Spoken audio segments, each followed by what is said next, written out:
السلام علیکم کاکا جوړې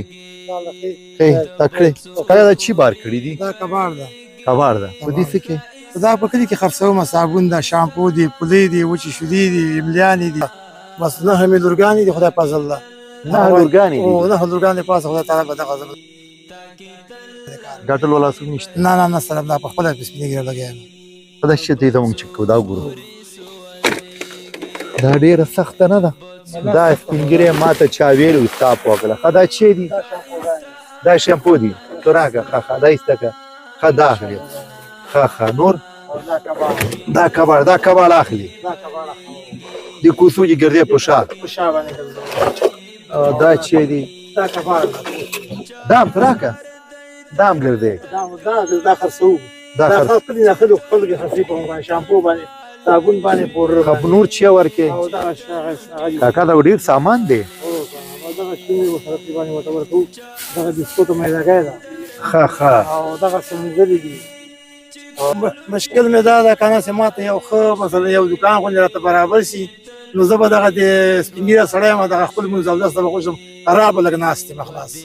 دا سر صبح جوزي دا سر تقریبا بس شی بولا چې مجمع وک منځو کوم ځای یوز کوسوجي ګرځي کوسوجي ګرځي نستړی کیږي ونه نسړی کېږم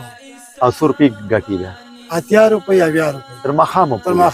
80 روپۍ او بغیر د کرایې نه غرمې ډوډۍ چیرته غرمې ډوډۍ کلی والا راکړي راته کلی والا ده بغیر د کرایې نه کرایه ورکړي د چی کرایه مطلب راځي دا کرایه د هغه ور د شکو کرایه راځي نو په دې گزاره دي کیږي نه کنه چیرته کې اوس تقریبا 40 روپۍ قرضدار یم ولی په دې باندې وړه راکا ا دکاندار ته وړه راکا چای راکا مالګه راکا دا شی راکا بس هغه بس راته وای دا قرض د زوړ نه خلاص اول نو څنګه درکړم تاسو راته هم نه لګیا دا به پیسې راته هغه سر شابه راته بس نه همې لورګانې دي خدای فضل الله نه لورګانې دي او نه لورګانې پاسه خدای تعالی به دغه زبر راکړي نه د لورګانې نه همې لورګانې او دوه زامن دي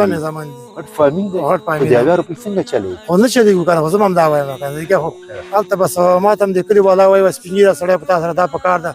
خپل بس کرا د خپل بزمن زاوده سو کې وسو خیر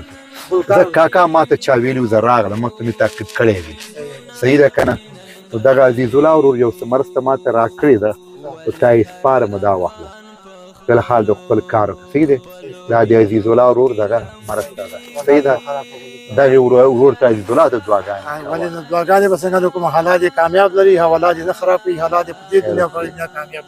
حالات جنتونه په نصیب کې حالات ګل گلزار لري او حالات کامیاب دي مننه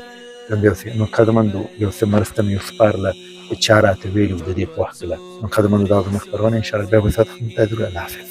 تبڅو پوری کړيږي خایسته افغانستان تاکي تلمبي بليږي